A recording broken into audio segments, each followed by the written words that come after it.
Hey guys, Anyfigure Therapy here today, and we're back with a little bit of a throwback review. This one, or more like unboxing. I've been meaning to unbox this one just because it's like been sitting in my pile for so long, and because it's such a long box, it's like so obtrusive. When I stack stuff on top of it, it'll like fall over. Yeah, today we'll be taking a look at the Kotobukiya 1/7 Lio Fortia from the movie Promare. So this was made by Kotobukiya, which is the little company in green up there. Originally retailed for around 11,800 yen, which should roughly translate to about $120 USD. It came out in October of 2020, so it's been a good while since it's been released. Yeah, so I've had it for a little while. If you manage to purchase it directly from Kotobukiya themselves, you could actually get a bonus face piece, which was his smiling face. So you can kind of see later on the differences. I don't have the face because I missed out on it, but yeah, and I think on Koto US shop it was around like 140, and it sold out like that. So that's when I got a little worried, and I pulled the trigger and bought it for a 140 or 130 ish off of like eBay or something, and then. But yeah, so and so. Surprisingly, the figure itself hasn't really climbed in price, which is great. So definitely, if you want to get one for yourself after checking this out, it's definitely a much affordable figure of Leo. Yeah, so let's go ahead and take a look at the box. One thing about the box is I love how white it is. It's very rare that we get a vertical figure. A lot of the figures nowadays are horizontal, so they take up horizontal space. But vertical figures just hit differently because they'll reach heights of tallness, kind of like if anybody's familiar with the Seven Deadly Sins figures, they come on this kind of like pedestal piece, and then there's a figure, so it makes it kind of different as opposed to all the normal kind of figures. Yeah, so nice little picture of Leo there. So, and what's cool is this little logo. I don't think it was like this logo, but like this triangle. But then there's a little bit of the Burnish design etching around there. It says Promare on the back, and it has the Promare logo, a little silhouette of the figure itself, and some really nice cues right there. And then there's all the information on the bottom, and then the top has Promare right there, Lio Fortia. Yes. And then the side has a really nice picture of him. It says Mad Burnish, Lio Fortia from Promare. And yeah, let's go ahead and crack this baby open. Yeah, as of right now, there are about 3 Lio Fortia figures that you can purchase right now. There is this one, which is kind of like the higher price range. Then there is the Pop-Up Parade one, which is a great alternative. It's basically the same pose, but no fancy base. It's a lot smaller too, and it only costs you probably around like 50-60 bucks, I'd say, on the low end. So it's a good value. And then there is of course the Nendroid, which would cost you right around the same price, but it does have all the options such as him sitting on his chair and whatnot. So yeah, so that's kind of like your options there. When you pop it open, just the standard gray lining, and then some nice pink on the inside. Whoa. It's a little hard to do the vertical ones just because they're so long and it's hard. This is definitely a lot taller than Asuka I just did. So let's go ahead and get him out of there first. And the inside the box has this nice gradient, almost like a sunset. Looks like a drink or of like Arnold Palmer or something. Let's go ahead and toss that to the side and take a look at the figure. So, very nice. I'm actually a really big fan of Promare. I'm actually a big fan of anything Studio Trigger does, just inherently, just because it's Studio Trigger. And Imaishi, and especially with Swana working on this film, it was just so great to watch. And I think I watched it a couple times in theaters, and then yeah, that's pretty much it. Yeah, they had a ton of showings in the US, so I was super glad that happened. Yeah, and it's a great movie. I highly recommend that.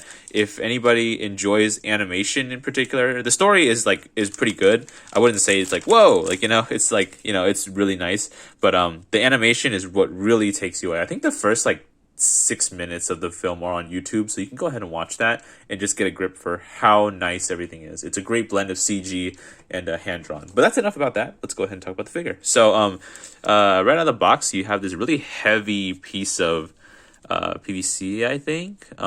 It says Trigger on the bottom and X flag, made in China. But yeah, so basically in the anime, the fire that they use is called Burnish, and it's like it has a different kind of texture to it, almost like a polygon sort of thing going on, and it's like living flames. So the whole premise, without, or I guess this is a mild spoiler, but they have to burn, they have to set stuff on fire, or else their like body will burn up. So that's kind of like their way to funnel all this burnish energy out of them. But yeah, go ahead and take out this wrapping. So taking a look at the figure itself, let me see if I can go ahead and zoom. Not sure if it's still fuzzy from last time. Like last time, for some reason, it felt really fuzzy. Hopefully this time it's a lot better. But yeah, let me see if I can toggle that really quick. But yeah, it's still a little wonky, but I'm not too sure why my camera has been really fuzzy recently, and it's kind of annoying. But that aside, the figure itself is super nice. There's a lot of cool detail, especially with how there's like this kind of animation cell shaded style running across his arms and his legs. There's a nice purple, or it's like a magenta, and then like a blue, like a turquoise that comes down. And he's holding this little burnish, which is cool. His face is a neutral expression, so he's kind of like serious. Go ahead and take a closer look at that. But yeah, and you should be able to pop the head off, or at least the front of the hair, just because you should be able to swap it out for the other face that you get if you bought it from Koto. It does come off. It does. There you go. Perfect. So, and then you can just pop that back on, and then boom.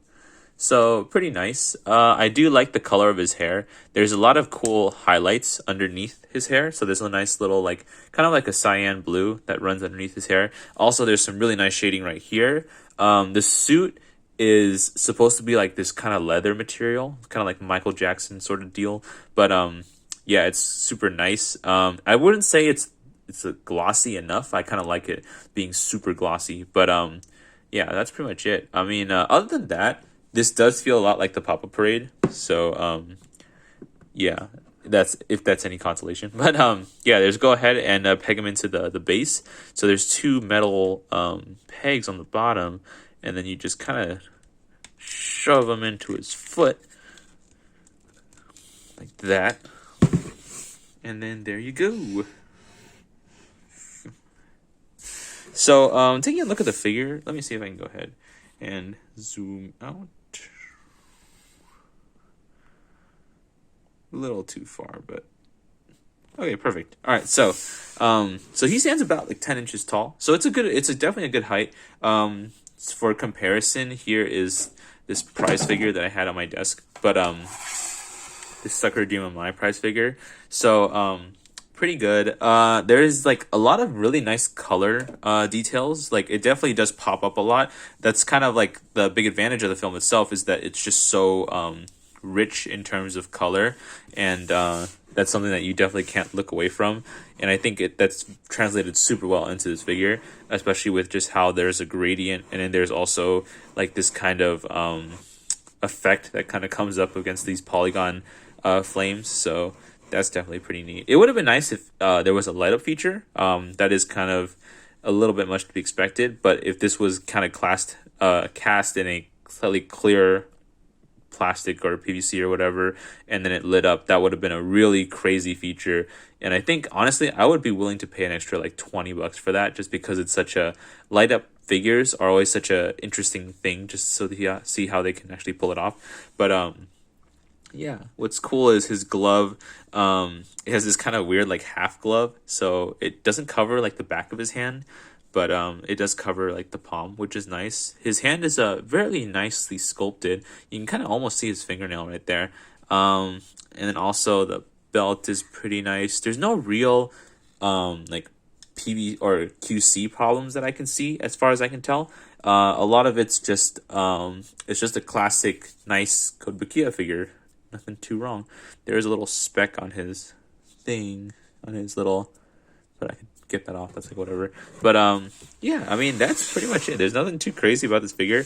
It's a really basic kind of thing where there's nothing too surprising about it, but it's also very nice. And I think that in and of itself is a great addition to anybody's Promare collection, especially since Promare is such a young franchise in the sense that there's not a lot of Promare stuff out there. Most of it is just like keychains and like towels and like just like the small stuff, kind of like character goods. But figures, you can definitely pick up all the Promare figures for like under like $200 or $300.